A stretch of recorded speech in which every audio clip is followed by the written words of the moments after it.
هيئة الهلال الأحمر الإماراتي منظمة خيرية تتطوع للغذاء ولا تهدف إلى الكسب المالي.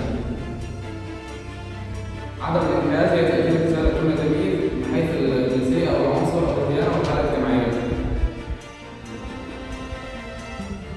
الهلال الأحمر هيئة عالمية تحت جمعياتها بحقوق متساوية وتعمل على التعاون في القضية.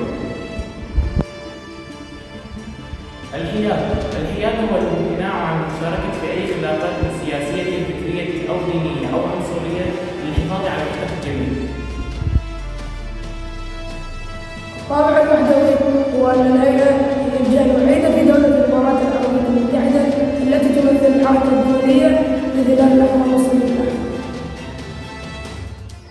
أن الهلال الأحمر تأسس لمجد المساعدة والعنف للجنود الجرحى في ميادين القتال دون تمييز، ويحاول جهدا التخفيف من الآلام الإنسانية وحماية الحياة البشرية وتحسين التفاهم والتعاون بين الشعوب. الاستقلال.